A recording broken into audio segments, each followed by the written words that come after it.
Now, the greatest radio shows of all time. Suspense. The Shadow Node. Washington calling David Harding, Counter Spy. Classic radio theater. The Great Gildersleeve. Fibber McGee and Molly. Dragnet. Gunsmoke. The Lone Ranger. Now, step back into a time machine with your host, Wyatt Cox. Good evening, friends of the Inner Sanctum. We'll reopen the creaking door in just a moment, an episode of Inner-Sanctum-Mysteries, as it was originally broadcast May 2nd, 1945, No Coffin for the Dead.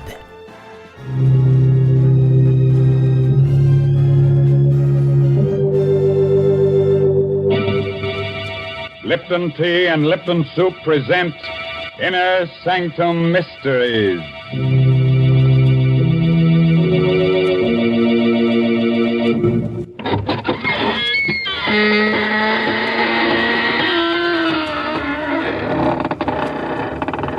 Good evening, fiends. Friends of the Inner Sanctum. This is Raymond, your host, inviting you through the squeaking door. Don't hesitate. Come right in.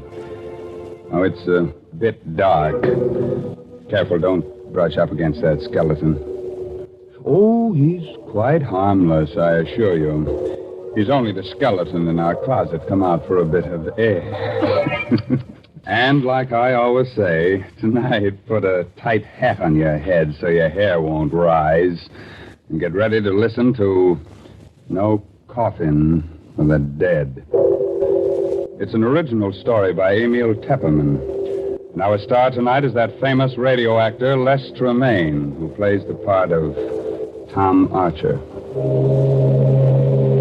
Along the swanky East River Drive, all is quiet, except for the footsteps of two men who hurry toward one of the many tall apartment houses. Let me introduce you quickly to these two men before death strikes out at them. The man on the outside, the tall, blond man, is District Attorney Tom Archer. The other one, the lean, dark-haired fellow, is Tom Archer's assistant, John Frayne. Tom's really worried about something. I'll walk you to the door of your house, John. I don't like your being out alone this late at night. Whoever's been sending you those threatening letters isn't John. Look out, John. That fellow in the alley with a knife. Look out. Drop that knife, you. You've killed him. You've killed John Frayne. No! Keep back, you. No! With that knife, you don't. No! No, don't stab me. Well, the devil killed John Frayne. Stabbed me. I'll remember his face if I ever see him again. I'll remember.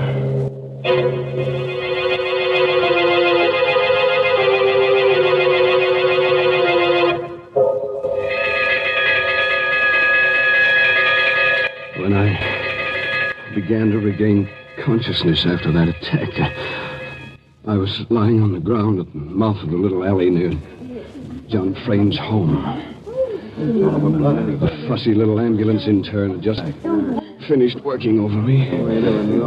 There was a small crowd around me, and I glimpsed the face of Detective Inspector Lambert just behind the intern. There. Feel better now, Mr. Archer? How is he, Doc? How about got him fixed up, Inspector Lambert? I think he'll be all right. He's conscious now. Can I talk to him? Yeah, but better not move him for a few minutes till the shock wears off. How are you, Mr. Archer? Well, pretty good. I feel like a mummy with all these bandages. Yeah, both hands. What did they do? Jump you with knives? Oh, we were passing the alley. John and I... John? What happened to John Frayne? Speak up, Inspector. What happened to John? Now, take it easy, Mr. Archer. John's dead. They got him in the back. Right through the heart. Oh, merciful heaven. John? Did you get a look at the killers, Mr. Archer? Could you identify them? Well, there was only one man.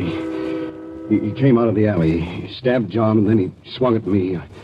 I didn't have time to go for my gun, so I caught the blade in my bare hands. He ripped the knife away and stabbed at me I don't know how many times. 6 stab wounds, Mr. Archer. You're darn lucky none of them hit a vital spot. That was a brave thing, grabbing the knife with your bare hands. Probably saved your life. That's the mistake the killer made, leaving me alive. I've seen his face.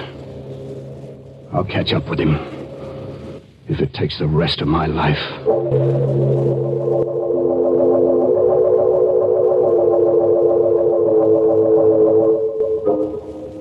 I was a bit shaky on my feet when Inspector Lambert and the intern helped me up.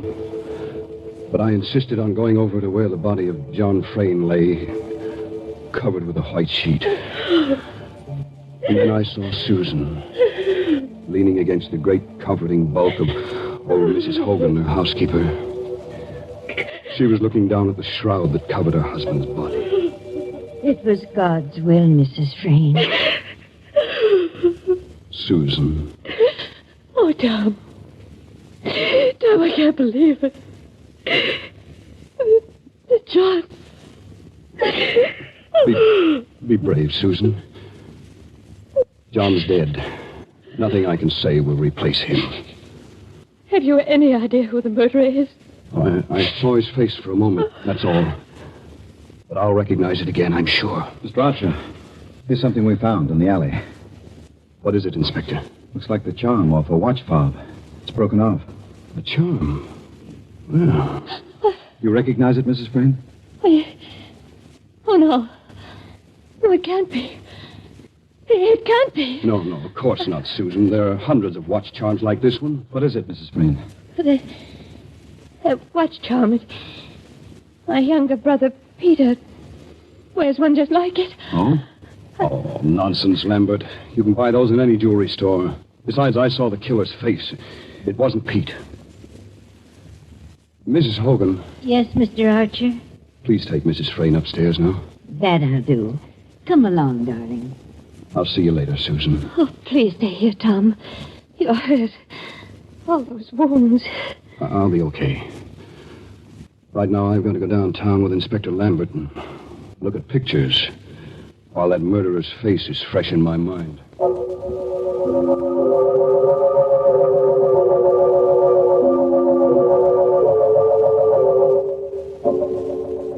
At headquarters, I looked through hundreds of pictures in the Rogues Gallery. It was just 2 hours before I came upon the photograph. Lambert, this is our man. You're sure? Positive. I'll never forget that face. Turn it over. Let's see the name, quick. Right. Bart Hogan. Good heavens. Bart Hogan? That would be the son of old Mrs. Hogan, the Frayne housekeeper. Lambert and I both remembered the case of Bart Hogan. It went back 5 years, before John Frayne had married Susan. Bart Hogan had lived with his mother, both working for Susan's father. One day, Bart Hogan had snatched up a kitchen knife and attacked Susan's father with mad fury. Only John's lucky arrival had saved the old man. John subdued Bart Hogan. The mad youngster had been committed to the state asylum for life. But he had escaped 7 months ago. Nobody had heard from him since then. Until tonight. Great Scott. So that murderous kid has come back after all these years to get his revenge.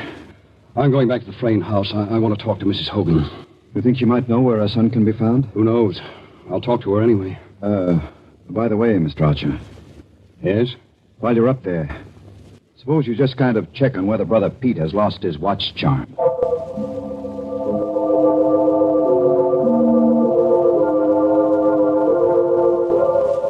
Fraynes occupied a top-floor duplex in the riverfront apartment house.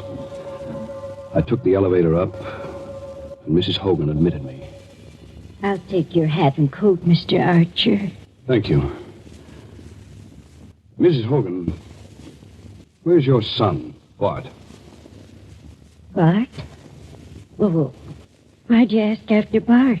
Have you seen or heard from him since he escaped from the state asylum? What makes you ask that? Mrs. Hogan, there's reason to believe that the person who attacked us in the alley is your son, Bart. Oh, no. Never say that, Mr. Archer. I'm afraid it's true. No, It couldn't be. I swear to you, it couldn't be Bart. Why not? I can't tell you why. But it wasn't Bart, I'm sure. What makes you so sure? You know where he's been hiding since his escape? You know where he is now? Oh, heaven help me. If you know where he is, you must give him up. But he didn't do it. He didn't. Believe me, Mrs. Hogan, I understand how you feel. But it'd be far better for Bart to go back to the state asylum than to be hunted for this new crime. If he didn't do it. Mr. Archer, if I prove to you that Bart couldn't have done it, would you let him be?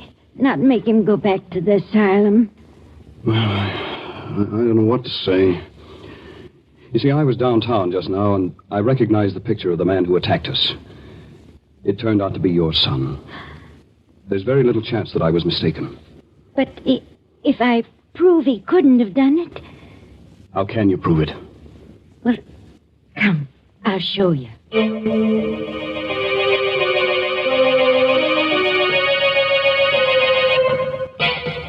Her usually ruddy face was drained of blood as she led me up the stairs to the upper floor of the duplex, and then along the hall to her room. I always keep the door locked. Go inside, please. Well, I don't see anything in this room, Mrs. Hogan. Well, over here, please, the closet. Is that you, Ma? Is that you? It's all right, Bart, darling. I brought a good friend. Good heavens. You've been hiding him here in this closet? For 7 months now. When he escaped from the asylum, he came here. I cleared out the closet. It just holds the cot. He lies in there night and day. Where's he, Ma? Why'd you bring him? What's he want? Don't be afraid, Bart. Mr. Archer won't hurt you. He wants to ask you some questions. Bart, have you been out of this room tonight? Out? Me? Not a chance. He tells the truth, Mr. Archer. Here, I'll pull the blanket back and show you the proof. There. Look at his legs. He was shot in both legs when he escaped from the asylum. I couldn't get medical attention for him, and the wounds never healed properly. I see. You must believe me now, Mr. Archer. Bart couldn't be one who attacked you, because, well, he'll never be able to walk as long as he lives.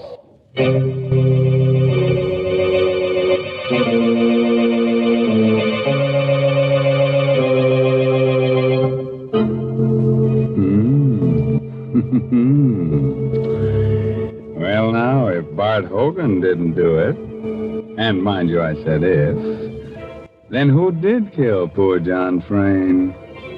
Well, whoever killed him must have been a rather cheerful person because he took life so cheerfully. May 2nd, 1945, Inner Sanctum Mysteries on Classic Radio Theater with Wyatt Cox. Now on Classic Radio Theater with Wyatt Cox, more of Inner Sanctum Mysteries, No Coffin for the Dead, from May 2nd, 1945. There seems to be plenty of murder ahead in tonight's story. You remember that pretty little girl, Susan? Well, looks like she's next on the murderer's list. How about that, Tom? Come on, tell us more, and don't spare the gore. When I entered the living room on the lower floor, a few minutes later, Susan and Peter were there with Arnold Matson, the lawyer. I tell you, this is a serious problem, Susan, and we've got to find an answer to it. There is no answer, Mr. Matson. Oh, Tom, thank heaven you've come at last. Hello, Susan. Hello, Peter. Hi. You know Mr. Matson, of course. Of course. I understand, Mr. Archer, that you narrowly escaped the same fate as poor John. Well, I was lucky. Those bandages must be a nuisance. I can stand them. Bandages are better than a shroud. By the way, Peter, that looks like a new watch charm you're wearing. What, this? Oh, I lost the other one someplace, so I bought a new one. What of it? Oh, nothing. Mr. Matson, when I came in, you were saying something about a serious problem. Exactly. As you know, Susan's father left an estate of $1.25 million in a trust fund to be paid to Susan on her 23rd birthday. Yes, I know. And she'll be 23 next month. But there's a proviso in the will, Mr. Archer. In order to receive the inheritance, Susan must be married and living with her husband on that date. Please, Mr. Matson, I don't want to talk about the money. Yes, but don't you see? You'll lose it all. The will distinctly says that you must be living with your husband. If not, then the money goes to 8 charities, except for $50,000 to Peter. I don't care. I don't care what happens to the money. Without John, it doesn't matter. Well, Peter, it'll be a break for you. What do you mean by that, Matson? Well, there's no need to become enraged, Peter. I only pointed you out... filthy rat, I'll show you what I mean. Look out, take it easy. Let go of me. Let go. All right. Take your hands off me. Why are you all looking at me like that? You look as if you thought I killed John. Well, say it. Why don't you say what you think? Better cool off a little, Pete. This is no time for a scene. Yeah? For that matter, Tom Archer, what about you? You'd like to marry Susan yourself, wouldn't you? Why, you rotten little... You better cool off a little, Tom. This is no time for a scene. I'm sorry.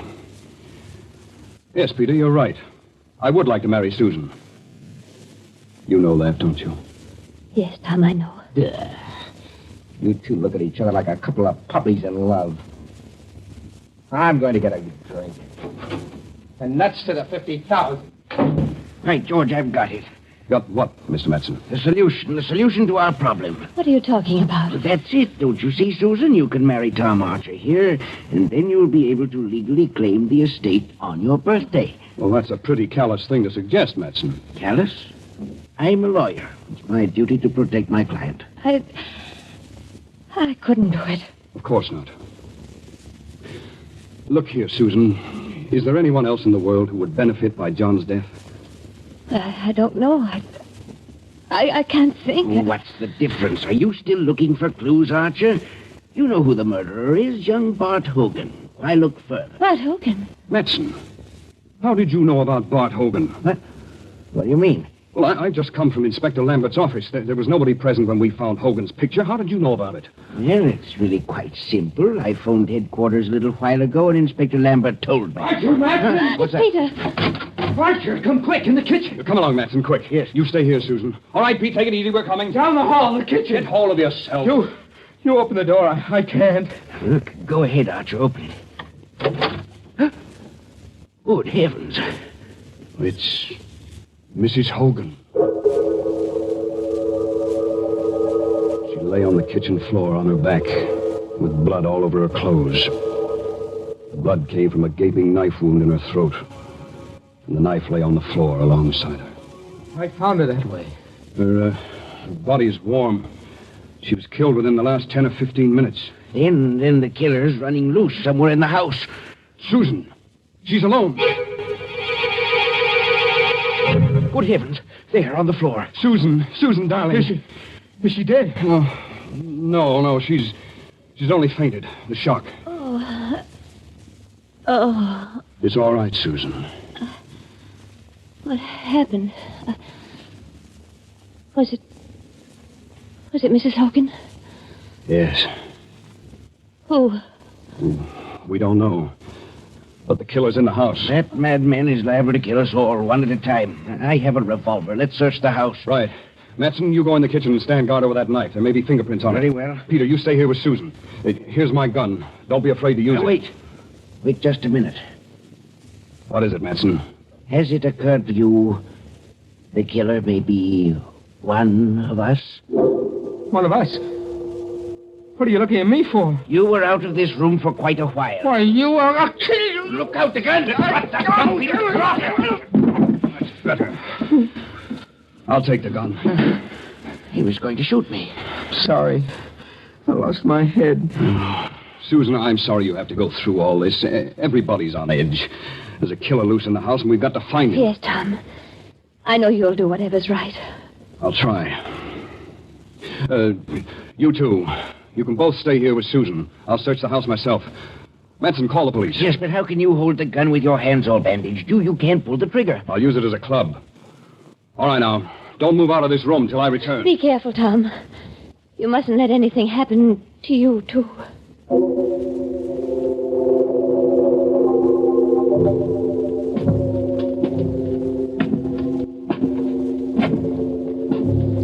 I went slowly up the stairs to the upper floor, gripping the gun by the barrel in my bandaged hand.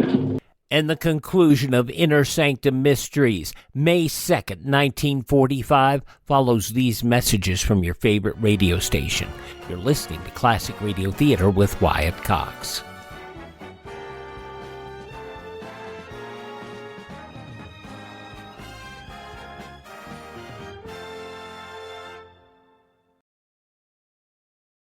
For a very long time, you've heard me talk about My Pillow, and of course the My Pillow products are fascinating. My Slippers, which are on special right now, all of the sheets and the pillows and the pillowcases, and all the wonderful things. But did you know that American entrepreneurs have gotten together with Mike Lindell to form My Store, a whole line of products made by American entrepreneurs, including health products, garden and patio, food and drink. If you're a coffee drinker, check out some of the coffees they have there. Beauty, bath products, personal care, things for your pets. Check out mystore.com. That is mystore.com. And of course, when you use my promo code, which is Wyatt, that's WYATT, you can save yourself a good bit of money on anything there. Check out mystore.com, promo code Wyatt.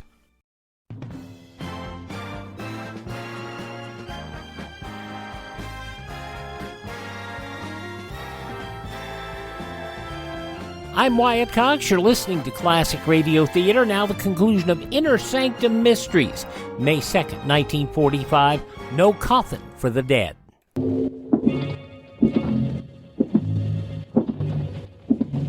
At the end of the hall, I stopped before the door of Mrs. Hogan's room. I opened the door with the keys. Inside the room, the closet door was open. Bart Hogan was still lying on his cot. He must have been expecting me. His eyes were wild with terror. He had a long pencil clutched in his right hand, the only weapon he could find to use against me.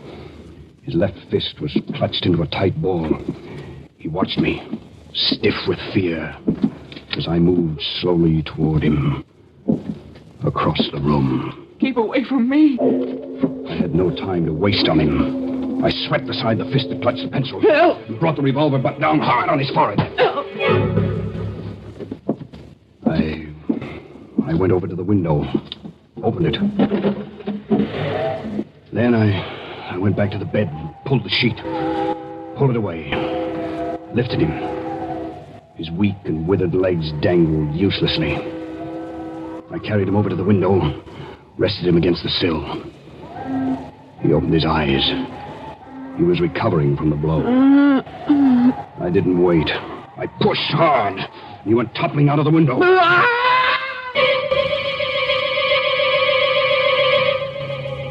I leaned over and saw the body strike against the 10th floor setback, then go hurtling into the air and smash down upon the pavement far below. There wasn't enough of him left to perform an autopsy on. They'd never know his legs had been no good, that he hadn't been able to walk. Everything would be easy sailing from here on. Susan would marry me to save the estate. $1.25 million. Oh, I've been clever enough. When I called out that fake warning at the mouth of the alley, I myself stabbed John in the back. Then I slashed myself up. They'd taken my story at face value, Lambert and the others.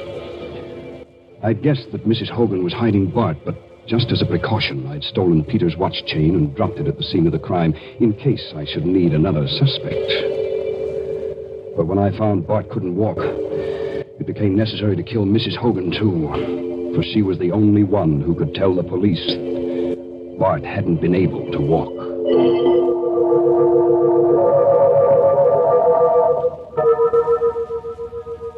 All I had to do now was go down and say I'd found Bart, we had fought, and he had fallen from the window. The perfect crime. I took one more last look down into the street where a crowd had gathered around Bart's body. I was able to make out the figure of Inspector Lambert bending over what was left of him. And I saw Lambert force something out of the clenched left fist of the dead body. In a flash, I remembered that feeble little pencil with which Bart had tried to defend himself. I pulled in my head from the window and glanced across to the closet. I saw it at once. A small white scratch pad. I rushed across the room and snatched up the pad. There, on the topmost page, were the indentations of what Bart Hogan had written on the page, and then had torn off.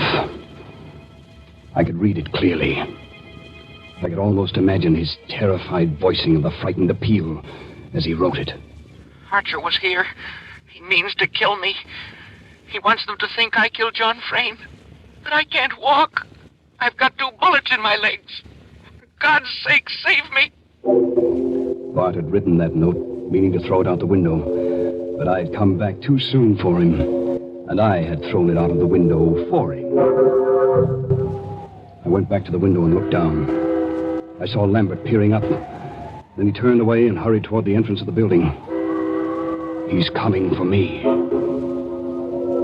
There's only one thing for me to do now. I've locked the door. It'll take time to break it down. In the meantime, I've taken the bandage off my right hand.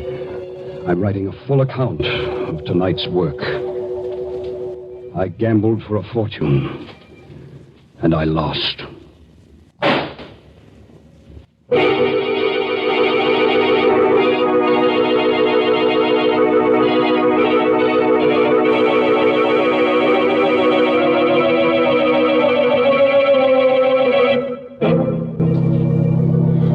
Oh, dear. And I loved that boy so. Yes, sir, he seemed like such a nice young man. Well, his trouble was he tried to commit the perfect crime without first practicing up on minor crimes. He should have started by stealing watermelons and maybe tried his hand at robbing mail trains.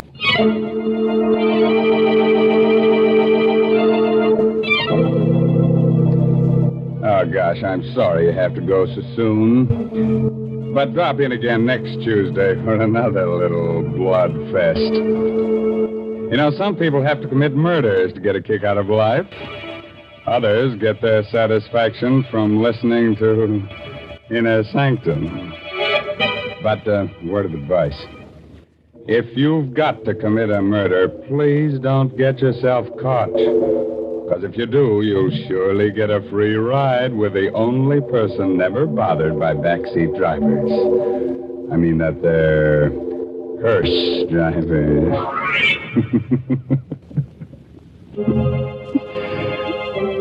By the way, this month's Inner Sanctum mystery novel is A Time to Die by Hilda Lawrence.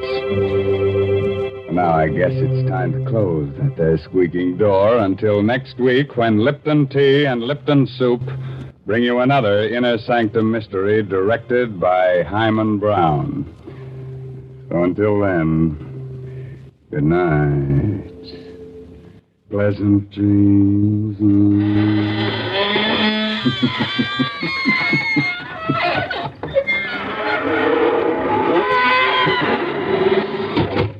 May 2nd, 1945, Inner Sanctum Mysteries on Classic Radio Theater with Wyatt Cox. Ted over at RadioMemories.com provides us this episode of Lum and Abner that was originally broadcast May 2nd, 1944, as the Lum and Abner Museum is getting built.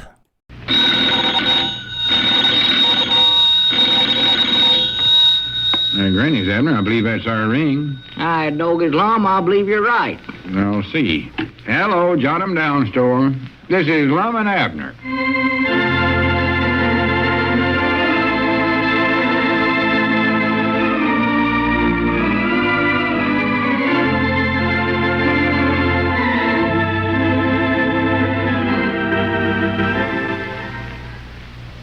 Let's see what's going on down in Pine Ridge. Well, at last, Lum and Abner have hit upon a method of realizing some profits from the packages of old articles they've been receiving from Tennessee.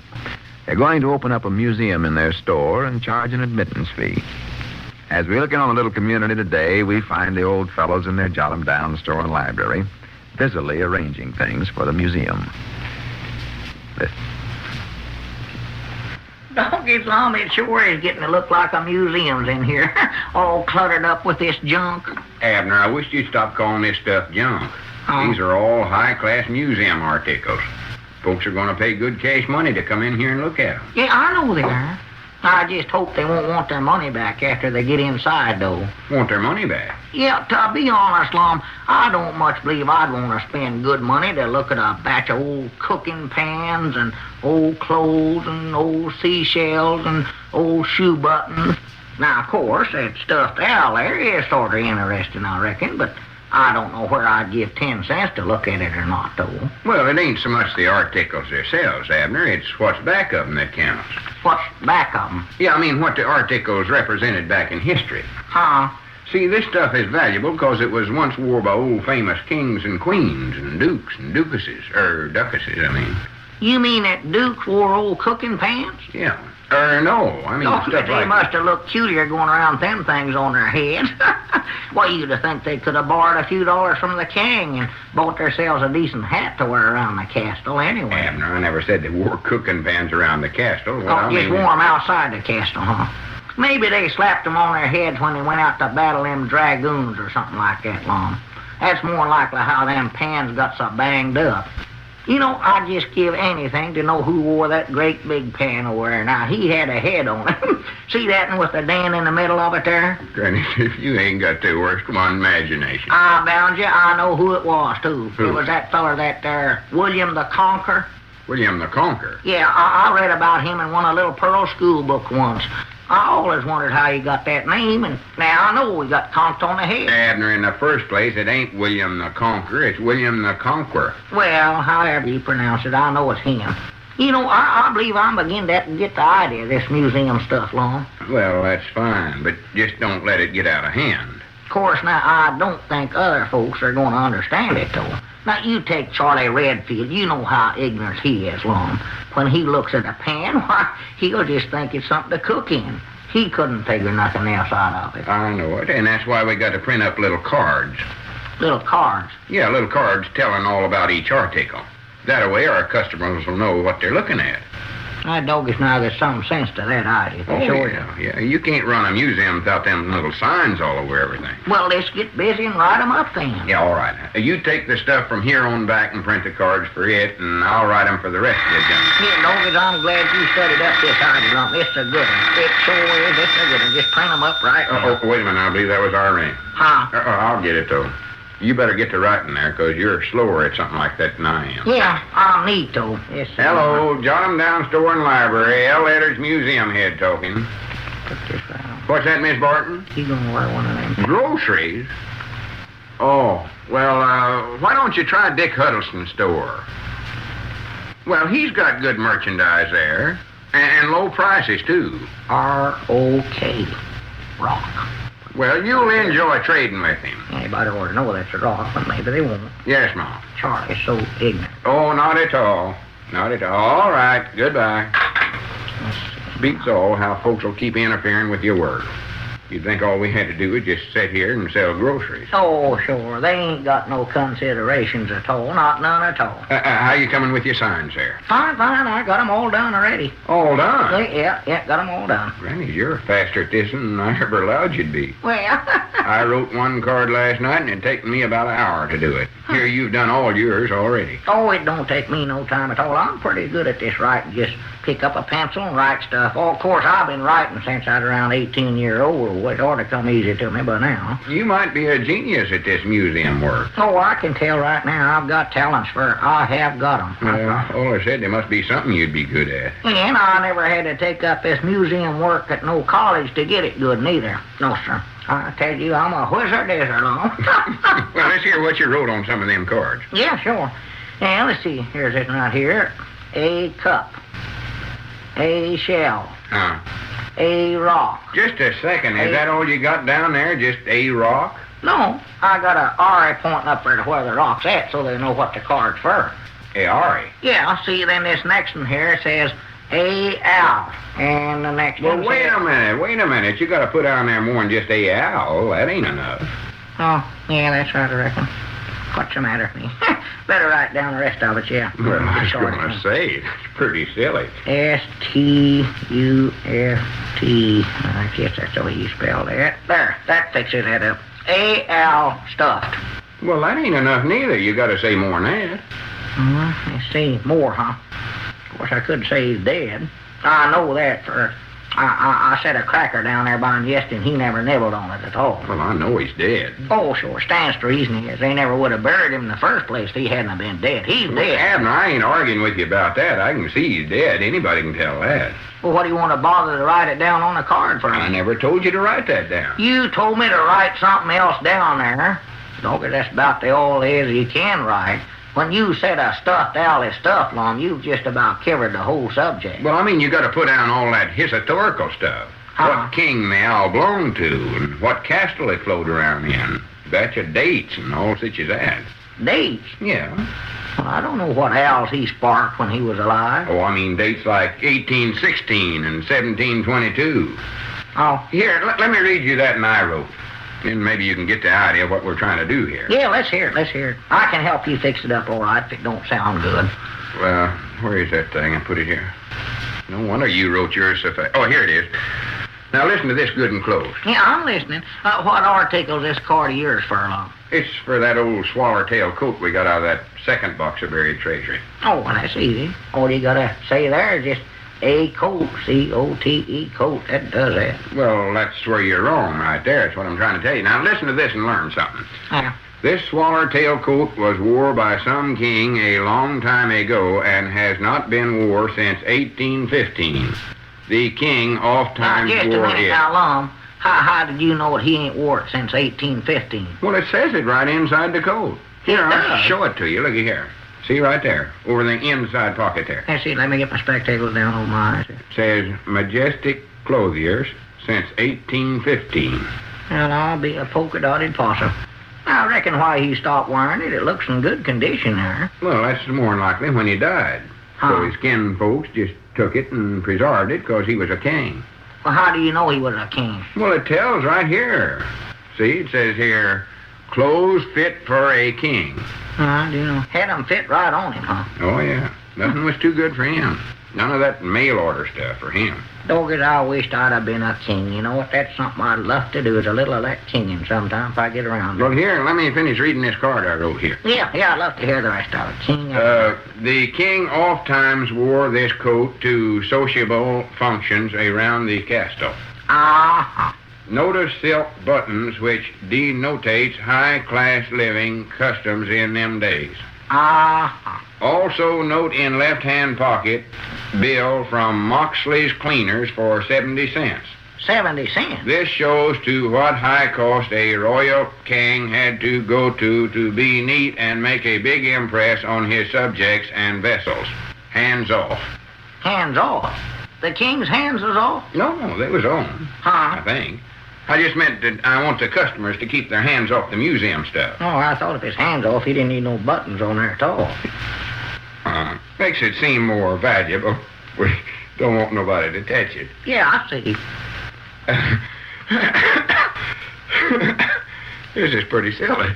No, that sounds right good. It's interesting. I'm glad I got to see it myself. Well, you get the idea of what we want wrote on the cards now, don't you? Yeah, I'll pay a dime to get in to see that anytime. Just try to figure out stuff about the king from these articles here, huh? Yeah, that's it. Now get busy and do yours over, and don't just write down a owl. I won't. Let's see now. Write down what I ought to here. Let's see what can I say about it. Now, what we really ought to do is to get Will Spencer to actually print these up down there at his print shop. That'd make it look more official. But maybe we can do that later on after the money starts rolling. Lum, how do you spell muscles? Muscles? Yeah. Oh, muscles. Huh? M-U-S-S, U-L-S, Skulls. Yeah, what's the matter? I had a I-L-S there at the end. Listen to this now, Lum. Yeah, go ahead now, read it to me. Let's see if you done any better this time. Yeah, These shoes was wore by some old-timey king. Note broke shoestring. This shows king had strong muscles and dressed by main strength. Well, that's pretty good so far, but it sounds a little silly. Dressed by main strength. Oh, judging from the shoes here, that king must have been a culiar duck. Culiar duck? Yeah, look here, with 2 left feet. Oh. Look at there. Yeah, they do look like they're for the same foot. Why, sure. Granny, he must have been a comical-looking somebody. Oh, yeah, bound to be. Silliest-looking things I ever seen in my life. I'd left to saw him. That'd be worth a dime now, just to get to see him anytime. Why, anybody would buy a pair of shoes like... Wait a minute. Where'd you get them shoes? They're sitting right there. Granny, you put them things right back where you got them. Huh? Them never belonged to no king. That's a pair of my shoes.